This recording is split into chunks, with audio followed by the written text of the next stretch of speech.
Excellencies, distinguished guests, ladies and gentlemen, partners, colleagues, and friends, welcome to the AseanAffairs Business Council's second Save Our Planet Conference. Our first Save Our Planet Conference, held just 2 weeks ago on 12th March 2010 at the Radisson Southern, was an international event with 17 speakers and delegates attending from 12 countries. Many of you here today, some of you must have been at the previous conference as well. We had such distinguished speakers as Dr. Michael Nobel of the Nobel Charitable Trust, Dr. Hans Schumacher, the ambassador of Germany to Thailand, Dr. Atong Jumsai Ayutthaya, Dominicus von Pescatore of Bayer, David Oberhuber from the German Technical Corporation, Tony Novak of Emerson, and we are pleased to have him here today as well, Chris De Couto, CEO of NIA Power Systems USA, Neeraj Sharan from Aura Inc. Italy and India, Sumit Pokhrel from the Asian Development Bank, Shane Heffernan from Ebeling Heffernan, the Honorable Barry Gussi from the Philippines, and my dear friend Stuart Scott of the Climate Summit. So I'm looking at some faces and say, really? So many? If you don't believe me, I have a 7-minute video clip from the last conference, which I shall show today. Somebody called me, one of my friends said, are you nuts? You're having a second conference in 2 weeks?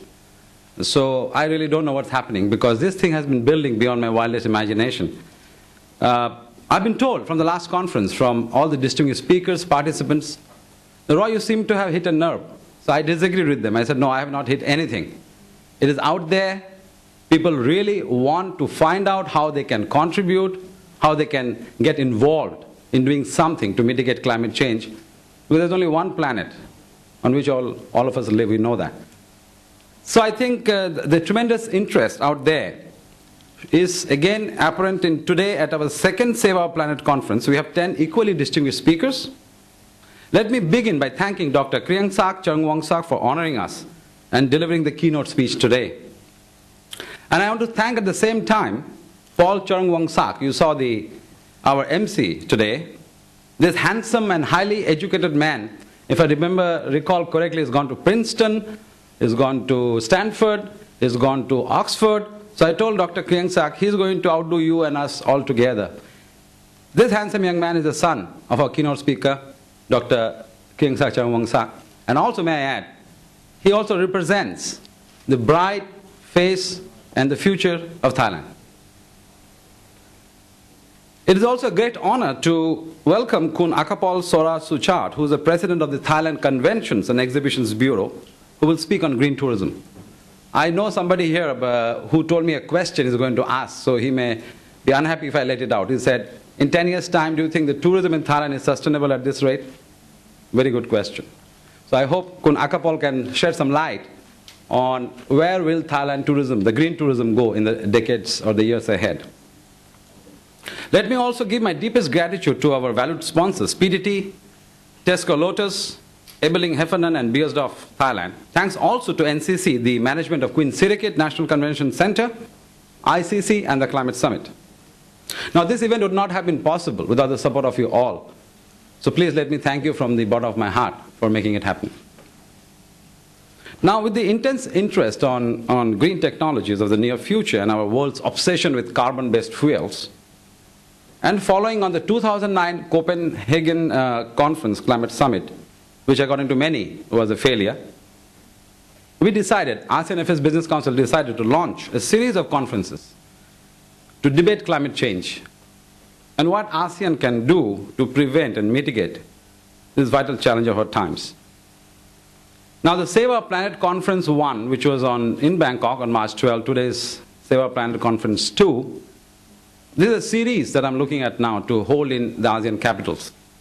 I'm looking at Singapore, Kuala Lumpur, Jakarta, Ho Chi Minh, India, and if possible, lead to a mega conference at the end of the year or beginning of next year.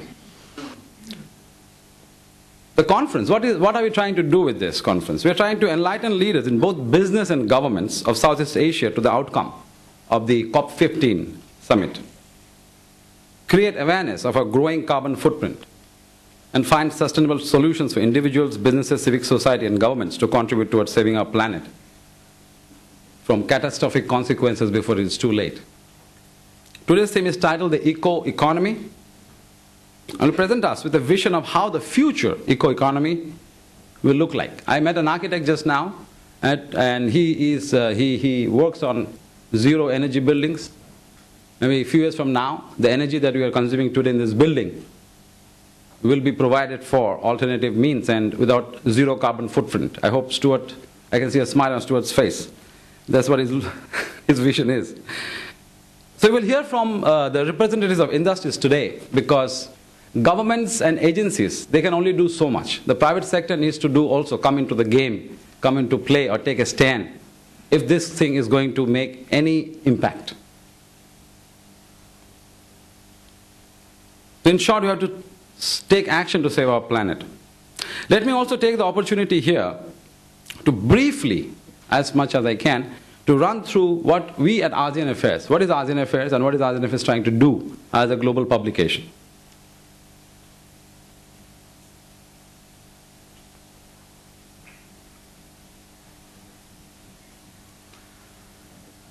AseanAffairs is today the only global publication of Southeast Asia.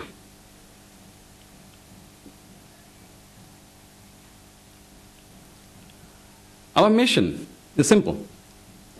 If I always tell my European Union and my American friends, if you permit me, this is our century. And they say, Roy, we permit it. This is Asia's century. We need to tell the Asian story in an Asian voice in Asia's century. That is our mission. So we have a daily online edition, which is AseanAffairs.com. As you can see, Google gives it a rank of #1 today in news and media category of Southeast Asia, with CNN.com Southeast Asia at #3.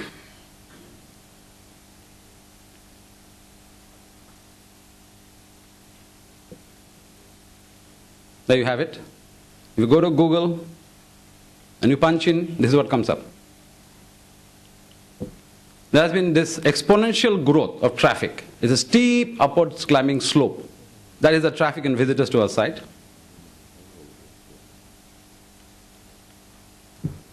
Then we have the bi-monthly print magazine, which some of you, I mean, most of you have got the copies. It's available today in 35 countries, in Americas, Europe, 22 countries of Europe and Asia. This is the global reach of the magazine today, and we plan to expand to 50 countries by 2010 to 2011. Then there is AseanAffairs Business Council, under which we are organizing these events.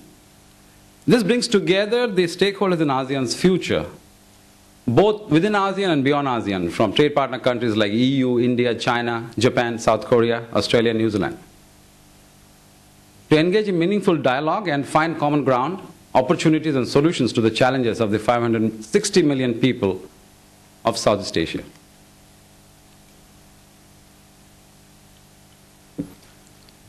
Now, under AseanAffairs Business Council, last year we organized the 6th ASEAN Leadership Forum, where the Prime Minister, Abhisit Vejajiva, was the keynote speaker.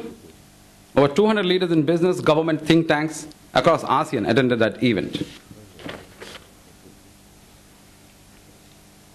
The next ASEAN Leadership Forum is next month on the 5th of April in Kuala Lumpur, Malaysia.